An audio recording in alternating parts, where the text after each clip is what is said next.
Senna was the kind of girl people's eyes slid past, as if she were made of mist instead of flesh.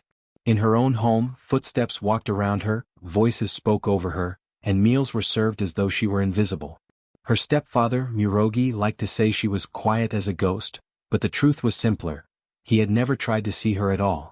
Her step-siblings, Sifa and Rani, treated her the same, as if looking at her too long might make them catch whatever misfortune they believed she brought. She swept the floors before dawn, carried water until her shoulders ached, cooked meals she never ate first, and stitched clothes she never wore. And when the family gathered around the fire at night, somebody always took her stool before she sat, forcing her to stand in the shadows near the doorway. No one asked how her day was. No one even asked if she was tired. To them she was a shape, not a daughter. But Senna's silence was not emptiness. It was a quiet world she had built to survive. She watched everything, the sky changing colors, the emotions on people's faces, the things they hid behind their smiles. She understood more than anyone thought she did. She felt more than they imagined. Every hurtful comment, every dismissive glance, every small cruelty, they were all stored inside her like seeds waiting for rain. There were nights when her loneliness pressed against her chest so tightly she thought she might break. But the world outside gave her comfort that her home never did. The wind knew her name. The trees responded when she sat beneath them. And when it rained, she felt the drops fall on her skin with a strange tenderness, like someone whispering, "I see you."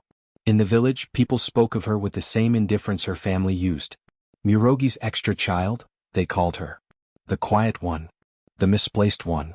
Children sometimes asked why she was always alone. Adults shrugged. Some people are born to the shadows, they said. But there were moments, small, fleeting, that made the villagers uneasy around her. When someone lied near her, Senna's eyes would flick upward sharply, as if she had heard something no one else heard. When two neighbors argued, she would whisper a soft sentence that cut straight to the truth of the matter, leaving both stunned. And sometimes, when someone was cruel, she would look at them with a softness so deep it felt like a mirror reflecting their hidden guilt. People didn't understand her. And what people don't understand they fear. So they ignored her instead. Her stepfather feared her eyes most of all. When she looked at him, he felt as though she could see the rotting corners of his soul. That was why he kept her busy, why he kept her tired, why he made sure she was always too drained to ask questions. He did not want her to notice the deals he made in secret. He did not want her to uncover what he had done years ago, the reason he took her into his house in the first place. Sifa and Rani feared something different. They feared the strange calm she carried. Even when mocked, Senna never shouted or pushed back. Her quietness felt like strength rather than weakness, and that unsettled them. Envy crept into their hearts, envy for someone who had nothing, yet carried herself like she had everything. Late at night, when the household slept, Senna would sit by the window and stare at the sky. She wondered why she had been born into a family that did not want her. She wondered if she would ever matter to anyone. She wondered if one day her life would expand beyond the walls that tried so hard to shrink her. Little did she know, the world had not forgotten her. The world was watching. And somewhere beneath her quiet existence, beneath the weight of their disdain, something powerful was waiting. Waiting for the moment she would finally step out of the shadows they forced her into. Waiting for the day they would regret ever wishing her to disappear. It was the night before the festival of choosing, a night when families prepared their brightest children to be presented before the elders. Sifa and Rani spent hours polishing their jewelry, braiding their hair with gold threads, and rehearsing the speeches they hoped would make them stand out. The entire village buzzed with anticipation. Senna, however, scrubbed the courtyard floor alone as the moon climbed higher, her bare feet numb against the cold earth. She wasn't allowed to attend the festival. Her stepfamily insisted she would only embarrass them. She had accepted that long ago, accepted being hidden, ignored, brushed aside. But that night something different stirred in the air. The shadows clung to the corners of the house. The wind pressed against the windows as if listening. And Senna, usually sent to sleep outside the main hut, was still awake when she heard the first whisper. A voice. Oh, urgent. She paused, hand frozen over the wash bucket. Another voice joined it, sharper, familiar. She crept toward the thin wood wall separating her from the inner room. The candle inside flickered, throwing moving silhouettes across the cracks between the planks. Her stepfather's voice came first. Tomorrow the elders choose which family will guide the village for the next decade. My daughters are ready. But he spat the word. She is a risk. Rani's voice followed, trembling with fear disguised as arrogance. What if the elders notice her? What if her strange way of seeing things catches their attention? They might choose her. Sifa scoffed loudly, but there was a tremor beneath her confidence. That girl doesn't belong in our family, let alone in leadership. But the elders have unpredictable eyes. One look at her and they might mistake her quietness for depth. Murogi's voice dropped low, dangerous. If she stays, she'll ruin everything. Senna's stomach tightened. She pressed one hand against her throat to quiet her breathing, the other bracing against the wooden wall as though it might keep her from collapsing. She had always known she was unwanted, but hearing it aloud carved through her chest like a blade. But, what do we do? Sifa whispered. Silence. Then the stepfather spoke, each word heavy as a stone. We make sure she's gone before sunrise. Senna clapped a hand over her mouth, stopping the gasp clawing up her throat. Ronnie spoke next, her voice trembling. Father, gone how? Any way that works, he said. We leave her in the ravine. The rains last night made it unstable. One wrong step and, he let the sentence die, swallowed by wicked implication. Sifa exhaled sharply. No one will question it. Everyone knows she wanders at night. A bitter laugh followed. Yes, Murogi added, the villagers already think she has something strange inside her. They'll believe she fell. Ronnie hesitated. She is still a person. A person who will destroy this family if she stays, her mother hissed, her voice sharp enough to cut the air. Do you want to lose your place? Your future? Everything we've built? Ronnie said nothing after that. Senna stumbled back from the wall, her mind roaring. Her heartbeat hammered so loudly she was sure they would hear it. Her knees threatened to buckle as she retreated into the shadows outside. So this was her worth to them. Not a daughter. Not a sister. Not even a servant. Just an obstacle. A piece of debris to clear from their path to power. The moon above seemed to pulse with cold light as she slipped behind the storehouse, hiding in the dark as the voices inside continued. Sifa asked softly, when do we take her? Before the rooster calls, Murogi said. When the sky is still black enough to cover our tracks. And what if someone sees us? Ronnie whispered. No one will. Even if they do, no one will care. Who would defend her? Who would even remember her? Murogi's voice dripped with certainty. But the wind outside stirred violently as if in protest. Senna leaned her forehead against the wall of the storehouse, her breath shuddering out of her. She wanted to run, her instincts screamed at her to flee into the night, but her legs were too weak, trembling from shock and fear. Her own family, planning her disappearance. Her own mother willing to sacrifice her for a chance at status. The tears she held back burned hot, but she didn't let them fall. Instead, she closed her eyes and inhaled sharply. Something inside her, the part she had buried deep beneath years of silence, shifted. Not rage. Not despair. Something older. Something steadier. A voice inside her rose softly, like water touching the shore. You are not meant to disappear. In the house, footsteps moved. A door creaked. A chair scraped. Senna backed farther into the darkness, pressing her body against the cold earth as she watched the candlelight flicker through the cracks. Her fate had been decided without her. But she was no longer as powerless as they believed. The night had heard their plans. The wind had witnessed their plotting. And something in the darkness whispered to Senna that this time, she would not be the one left broken. The morning of the feast arrived wrapped in golden light and restless excitement. Drums echoed in the distance. Women decorated their hair with beads that clicked softly as they walked. Men wore bright woven cloth across their shoulders. Even the air felt different, charged, expectant, humming with a kind of ancient pride. Zara woke early despite barely sleeping. Her body still felt weak, but her spirit was heavier than her limbs. She knew today would be difficult, yet she forced herself to rise. She washed her face in cold water, hoping it would clear the fog in her mind, and dressed in simple cloth. She would not stand on the ceremonial platform today, but she would not hide either. Lena, on the other hand, was glowing with preparation. She had been awake since dawn, painting her eyelids with shimmering color, arranging her braids carefully and practicing her smile in the mirror. Every gesture, every breath, every angle of her face was chosen to impress. She walked through the house with the self-importance of someone who believed destiny itself had bowed to her. Mother fluttered around her, adjusting her jewelry. Today is your day, Lena. You will shine brighter than anyone.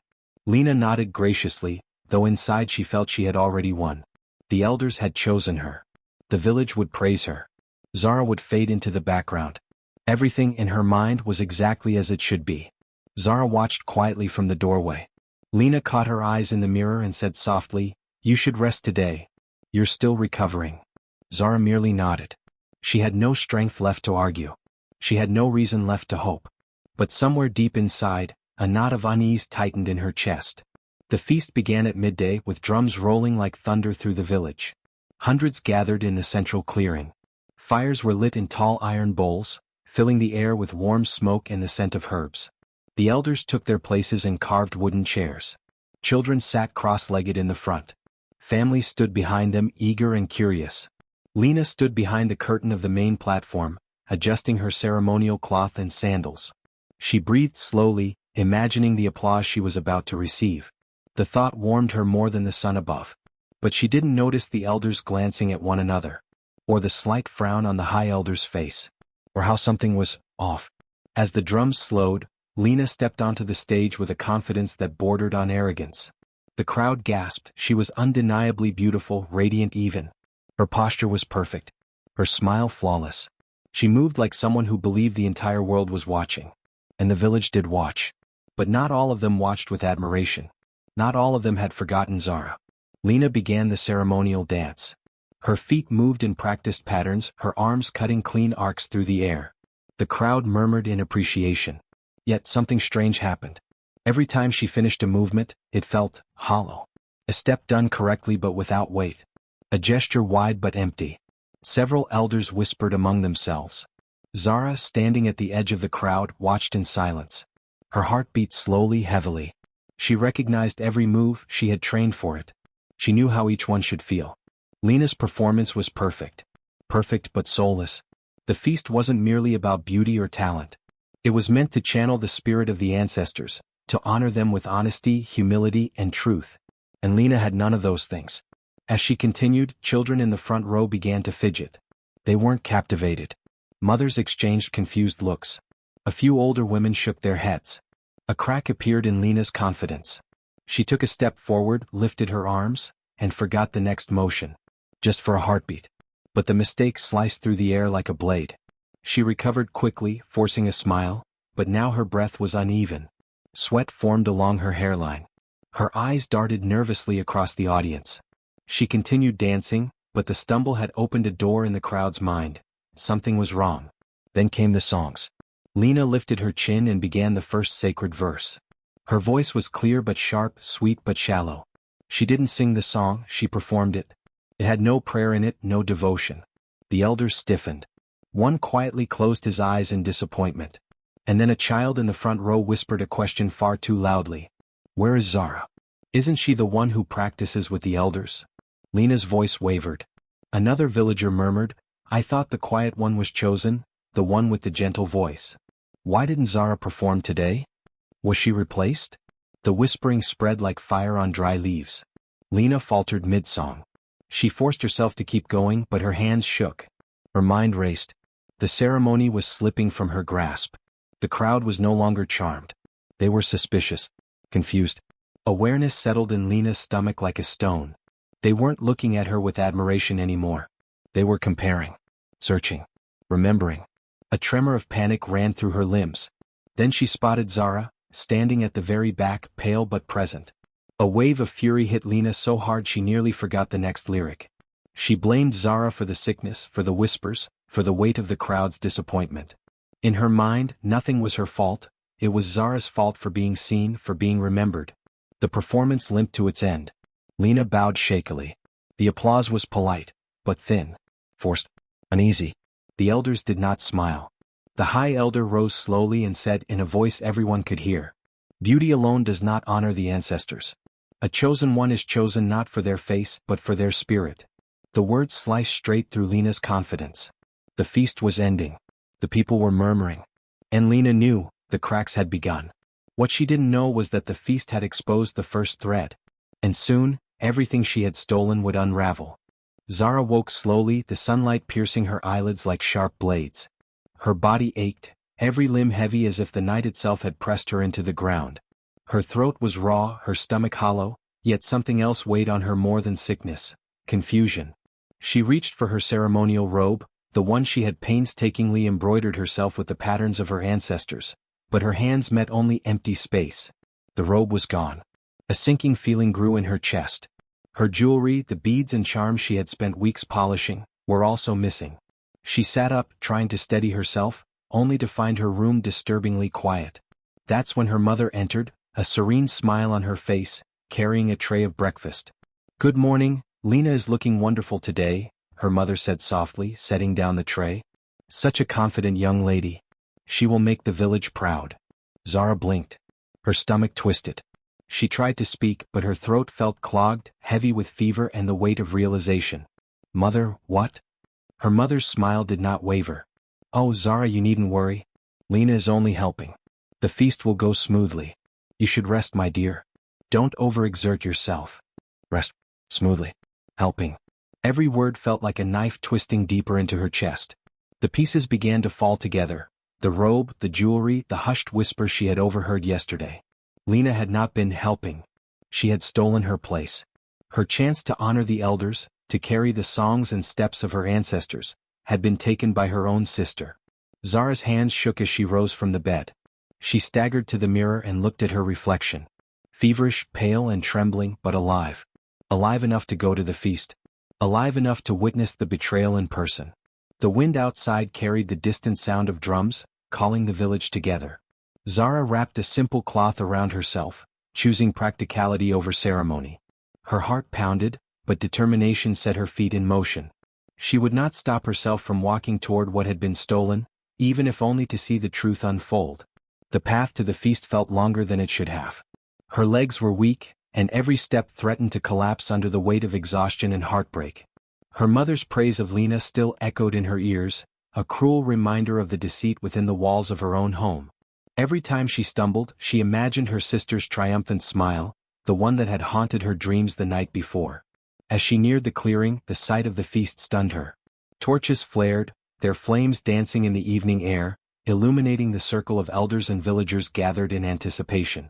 Lena stood in the center, adorned in Zara's robe and jewelry, her posture perfect, her smile flawless. She held herself like someone who belonged, someone chosen by fate itself. But Zara had trained for this. She knew the sacred steps, the melodies, the ancestral words. She knew the rituals that Lena could only imitate. Zara's heart burned. The pain of betrayal was fierce, but beneath it lay a quiet, smoldering fire. She could have stayed hidden, let the theft go unchallenged, but she would not. Not today. Even weakened, even late, she had a role to play. She pushed through the crowd, drawing glances from villagers and elders alike. Murmurs rippled through the gathering as people noticed the girl who had been too sick to appear now striding toward the ceremonial circle. Lena's eyes flicked up briefly. She saw Zara approaching. Her flawless mask wavered for the first time. A shadow of uncertainty passed over her expression. Zara reached the edge of the clearing, stopping just outside the circle of firelight. She inhaled deeply, drawing strength from the rhythmic beating of drums, from the smell of incense, from the quiet knowledge that the truth was on her side. She did not shout. She did not cry. She simply stood, steady and visible, a living testament to what had been stolen from her. The elders turned toward her, confusion knitting their brows. Their whispered exchanges carried tension through the air. One elder leaned forward, voice low but firm. "She is here, despite her sickness?" Zara nodded, lips pressed together. She could feel the villagers' eyes on her, weighing, judging, expecting. And she knew that all their hopes, all their trust, were hers to reclaim. Lena shifted nervously, taking a step backward, trying to maintain composure. But Zara's presence was a silent accusation. Every stolen honor, every lie, every whispered deception in the shadows of the household had been revealed simply by her arrival. The feast, meant to celebrate the chosen daughter, was now tainted with the tension of truth. Zara straightened her back, lifted her chin, and let the fire of resolve fill her chest. Even if she could not perform fully today, even if she was weak, the very act of standing, of showing herself, was enough. It was enough to show the elders, the villagers, and most importantly Lena, that the rightful daughter had not been silenced. She whispered to herself, almost inaudibly, a promise to the ancestors and to her own heart. "They may take my robe, my jewelry, my stage, but they cannot take my spirit. They cannot steal my truth." And with that, Zara stepped forward into the firelight, prepared to face the feast, the elders, and the sister who had betrayed her. Her heart steady, her resolve unbroken, and the first seeds of justice beginning to bloom. The air was thick with the aroma of roasted grains and the sweet smoke of incense as Zara approached the feast. The drums had not ceased, their low rumble vibrating through the ground, through her bones, reminding her that the village waited, not for Leone, not for deception, but for truth to reveal itself. Every step felt heavier than the last, but she forced herself onward, ignoring the ache in her legs and the dull throb in her head. She had been beaten, mocked, and sidelined, yet her spirit refused to bow. The elders had watched the theft of her honor yesterday, their eyes narrowed but silent, their lips pressed into lines of restrained judgment. Today they would see the real daughter, the one who bore the blood of their ancestors and the strength of every lesson she had been denied. As she reached the perimeter of the gathering, Zara paused for a moment to observe. Leone was there at the center of the clearing, draped in the ceremonial robe that had been hers. The sunlight glinted off her jewelry, casting reflections on the ground like scattered stars. She moved with a grace Zara had once taught her in secret, mimicking steps and gestures, pretending to be the chosen one. But Zara could see through the performance. It was hollow. The fire in Leone's eyes was missing, replaced by a sheen of fear masked as confidence. The villagers whispered among themselves, their words flicking like sparks in the wind. Why does Zara not perform? She is the one the elders speak of. Leone is beautiful, but something is off. Zara's pulse quickened. Each whisper was a wind that fanned the small flame of courage inside her. She stepped into the clearing and the murmurs grew louder, but now they carried hope. A few heads turned fully, their gaze settling on her. Children clutched their parents' hands, eyes wide, recognizing the familiar figure they had heard of in stories whispered under the night sky. Leone froze mid-step, realizing that the girl she had tried to bury in shadows had returned, not just alive but fully present. Her perfect smile faltered, fingers twitching nervously. She had practiced every gesture, rehearsed every line, but she had never anticipated that Zara would come. And more importantly, she had never anticipated that the villagers would remember the true daughter, the one who had labored in silence, who had endured cruelty without losing her spirit. Zara did not rush to the center. She did not yell, nor did she attempt to take Leone by force. She let her presence speak for itself. Every heartbeat carried the weight of injustice endured and the quiet strength of resilience. The air seemed to thrum around her as if the very village itself leaned toward her, awaiting the moment the scales of truth would tip. The elders rose, one by one, their expressions unreadable. The high elder stepped forward, staff in hand, his eyes meeting Zara's with a silent acknowledgement of what had been stolen. "She has returned," he murmured, voice carrying through the hushed crowd. "The chosen one does not hide even when wronged." Leone's face paled. Her practiced movements faltered. She stepped back as if the ground itself had shifted beneath her feet.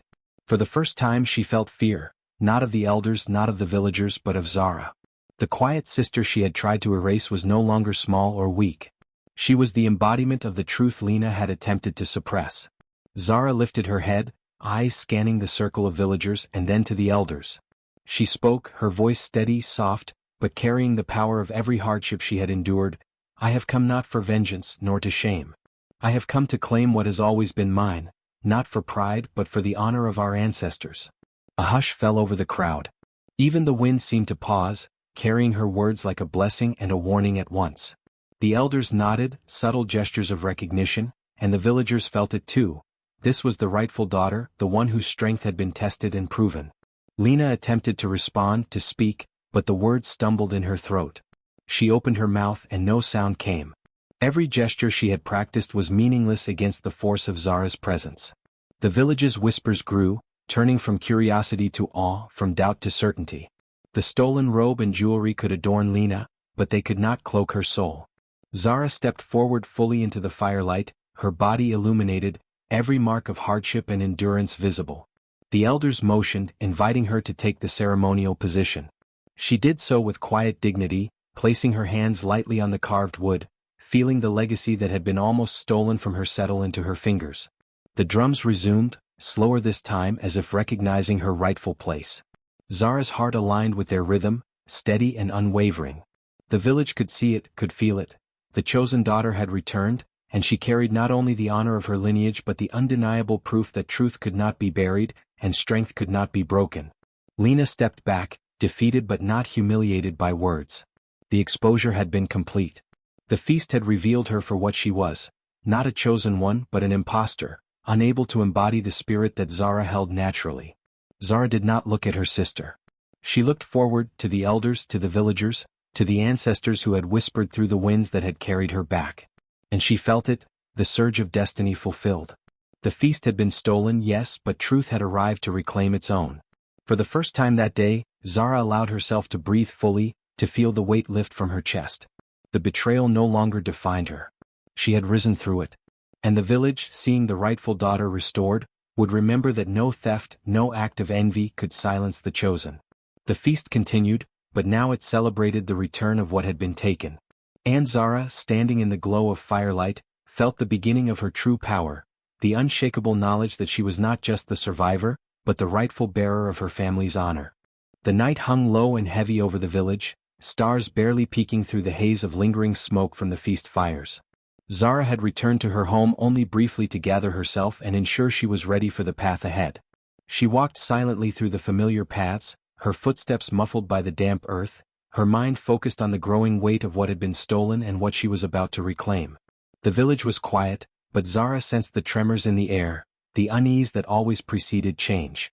Shadows flickered along the walls, as if the houses themselves were holding their breath. She could hear the faint murmur of voices in the distance, whispers carried on the wind, some fearful, some curious, all tinged with the tension of knowing that the daughter they had almost forgotten was walking among them.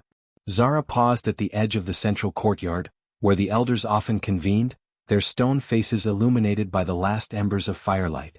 Lena's influence had grown in her absence, a thin veneer of control that kept villagers obedient through fear and pretense.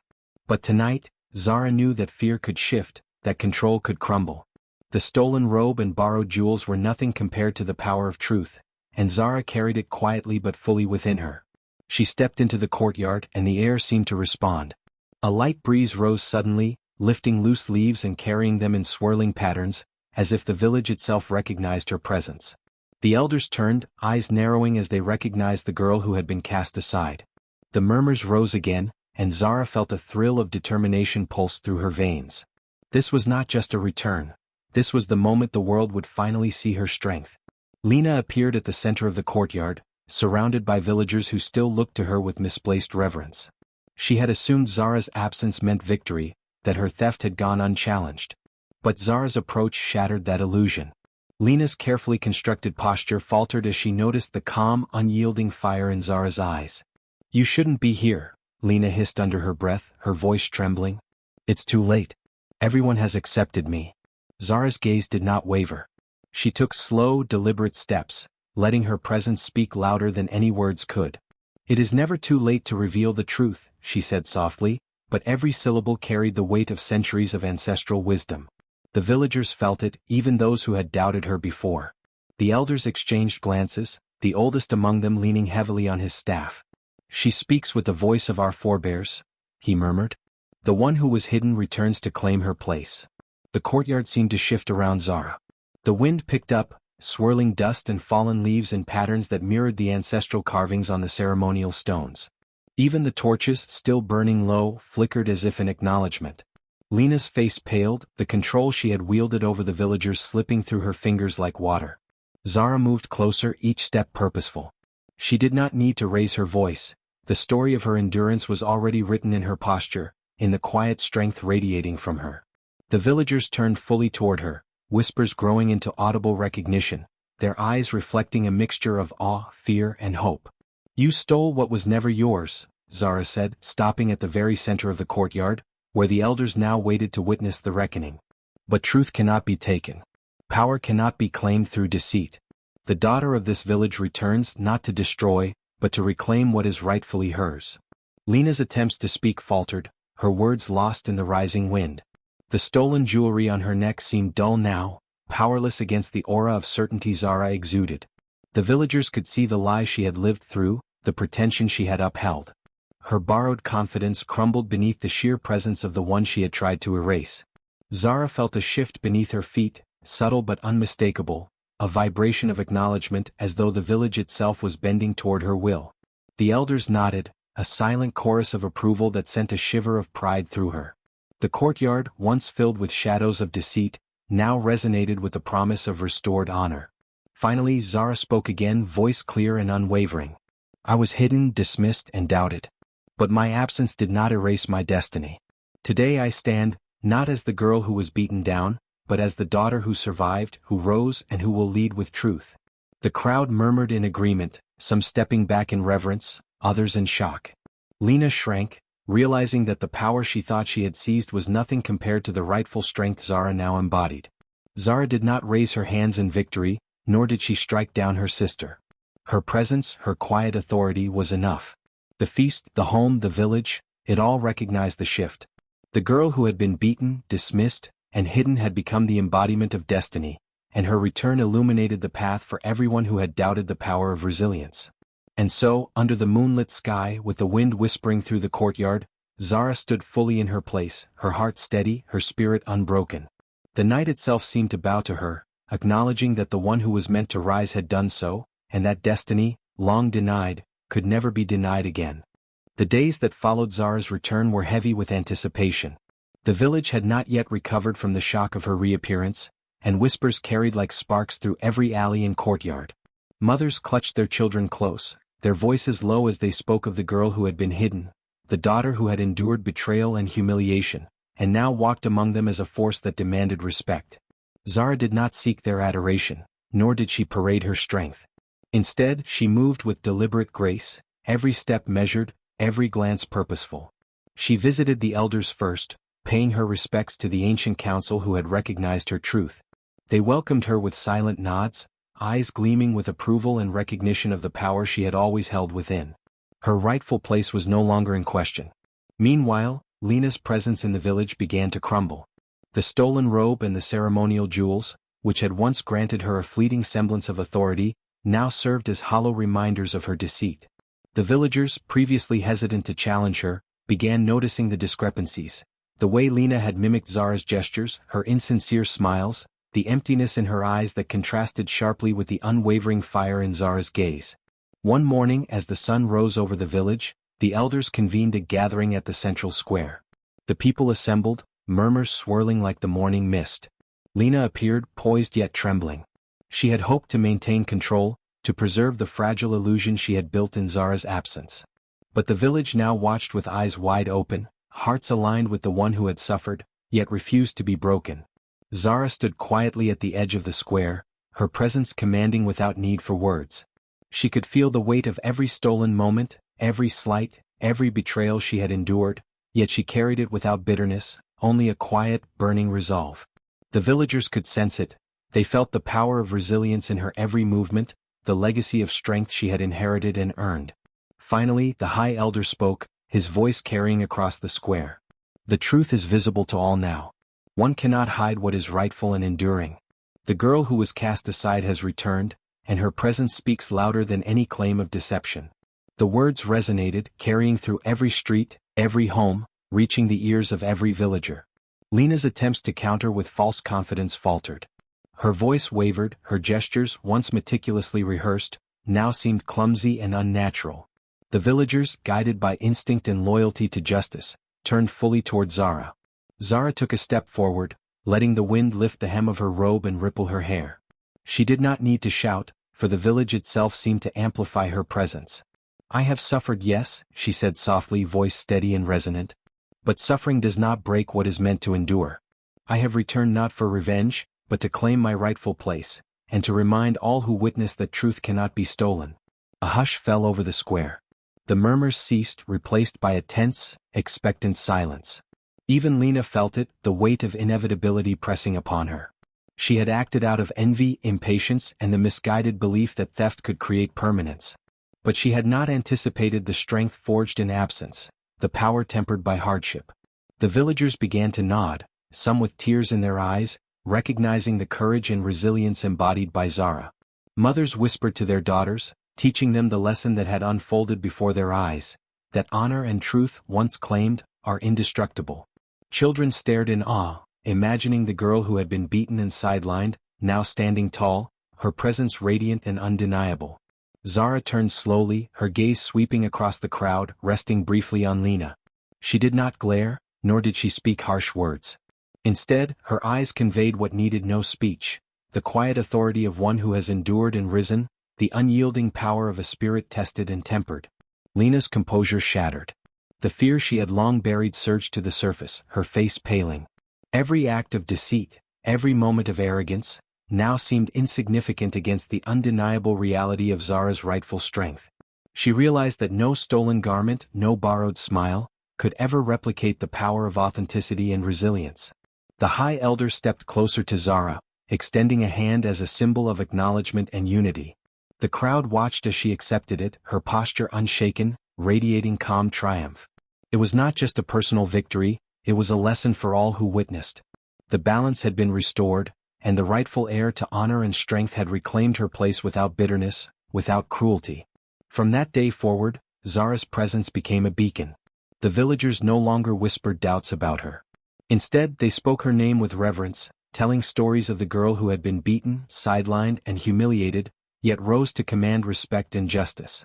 Lena's influence waned, replaced by the enduring truth of Zara's rightful legacy. The feast, once a symbol of deception and stolen honor, now celebrated restoration and recognition. Zara moved through the square, her head held high, every step a testament to her journey, every glance a reminder that resilience and truth could not be silenced. The wind carried her whispers, the village carried her story, and the girl who had been hidden became the force the world could no longer ignore. Through it all, Zara felt a deep, unwavering sense of fulfillment. She had faced betrayal, endured humiliation, and risen beyond the cruelty of envy. The village saw it, the elders acknowledged it, and even Lena could no longer deny it. The girl who had been beaten and sidelined had become a symbol, a living testament to the truth that suffering, when met with courage, can forge destiny. And so, under the watchful eyes of the stars and the village that had once doubted her, Zara stood, unbroken, radiant, and unyielding, a name that would be remembered long after envy and deceit had faded into memory. The village had begun to shift under Zara's presence. The whispers that had once celebrated Lena now turned into quiet acknowledgments of the girl who had endured, the daughter who had returned to claim what was always hers. Children ran along the paths, speaking her name as if it were a charm, a promise that courage and resilience were more powerful than beauty or deceit. Zara walked through the marketplace one morning, her steps deliberate, her gaze steady. Merchants who had once ignored her bowed slightly, sensing the authority she now carried effortlessly. The women in the village, especially those who had watched her grow in silence, whispered prayers of gratitude and admiration. It was as if her very existence had restored balance and truth to the community. Meanwhile, Lena's presence weakened by the day. Her carefully constructed world of borrowed confidence and stolen moments began to crumble under the weight of reality. Villagers no longer deferred to her. Even her closest allies turned their eyes toward Zara, recognizing the rightful strength and legitimacy she embodied. Lena could feel the tide turning and her fear grew, unrelenting and visible in the tremor of her hands and the falter in her voice. Zara did not seek to confront Lena openly. She knew that true power required patience and restraint, not petty revenge. Instead, she allowed her actions and the visible shift in the village's loyalty to speak for themselves. The feast, which had once been a stage for Lena's temporary dominance, now became a reminder of what had been stolen and what had been restored. The elders, sensing the balance had tipped, approached Zara one morning. They spoke in quiet tones, their eyes reflecting pride and recognition. "You have returned not only to claim your place but to heal the wounds left by deceit," said the High Elder. "Your presence here reminds us all that truth endures, even when hidden. You have become more than the daughter of this house. You are a beacon for those who have suffered injustice." Zara nodded, her voice steady and calm. "I stand not to punish but to restore. Let the village remember that those who wield envy and deceit cannot withstand the force of truth. I claim my place not for pride, but for the honor that has always been mine." The villagers began to murmur in agreement. Mothers whispered to their children, recounting the story of the girl who had been pushed aside, the daughter who had faced cruelty and survived, and the way she had returned not with hatred but with unyielding dignity. The air seemed charged with respect, and even the wind seemed to carry her name through the streets and over the rooftops. Lena, desperate now, tried to speak but the words faltered on her tongue. Every attempt to assert authority was met with silence or subtle disapproval. The village had chosen, not through coercion or force, but by recognizing the authenticity of Zara's character and the strength forged through her trials. Lena's borrowed power could not compete with the resilience and grace Zara now radiated. Zara continued to move through the village, visiting the places where she had once been humiliated, acknowledging those who had doubted her and offering quiet gestures of reassurance and kindness. She spoke with the children, teaching them that resilience was a stronger foundation than vanity, that courage and truth would always shine brighter than deceit. The villagers listened intently, their respect for her deepening with each encounter. The feast arrived once again, this time under Zara's guidance. The preparations reflected her understanding of balance and justice. She arranged the seating, honored the elders, and ensured that no one was left unheard. Lena's presence, once central, was now irrelevant, her attempts to assert dominance drowned out by the admiration and loyalty Zara commanded naturally. As the night progressed, Zara's quiet authority became undeniable. The villagers spoke openly of her courage, her return, and the lessons learned through her endurance. Even those who had once been complicit in her humiliation now recognized the force of her presence and the integrity of her spirit. Zara's story spread beyond the village, carried by travelers and merchants, ensuring that the truth of her trials and triumphs reached distant lands. Zara's mother, who had once been silent in the face of Lena's scheming, approached her daughter privately. She took Zara's hands in hers, feeling the strength and warmth radiating from her. "You have become what I always knew you could be," she whispered. "The girl they tried to erase has returned stronger than ever. You have restored not just yourself, but the honor of this family and this village." Zara smiled softly, her eyes reflecting both compassion and quiet triumph. "I did not return to seek revenge," she said, "but to ensure that truth and justice are remembered. Those who believe envy and deceit can prevail will learn in time that resilience cannot be broken." By dawn, the village had transformed. The air carried a renewed sense of purpose and respect. Children ran through the streets chanting Zara's name, elders nodded in silent approval, and even the timid villagers found courage in her example. Lena, now relegated to the shadows, realized that power built on lies was always temporary, and that authenticity and endurance would always prevail. Zara stood at the edge of the courtyard, looking over the village that had once doubted her. The moonlight reflected on her calm expression, the air thick with the unspoken acknowledgement of her journey and triumph. She had been beaten down, betrayed, and hidden, yet she had risen. Her presence was a living testament that endurance and truth were stronger than cruelty, and her name, spoken softly at first, now loudly and proudly, would be remembered for generations to come. In that quiet moment, Zara felt a sense of completion. She had reclaimed her destiny, restored honor to her name, and shown that the one who is unjustly oppressed can rise not just to survive, but to inspire and lead. The village had learned a powerful truth: resilience, integrity, and courage could never be silenced. Her story, her presence, and her legacy became intertwined with the very soul of the village. And as the first light of dawn touched the rooftops, Zara's eyes gleamed with quiet triumph, knowing that she had turned betrayal into destiny, and that the world would remember her not for what was stolen from her, but for what she had earned through strength, patience, and unyielding courage.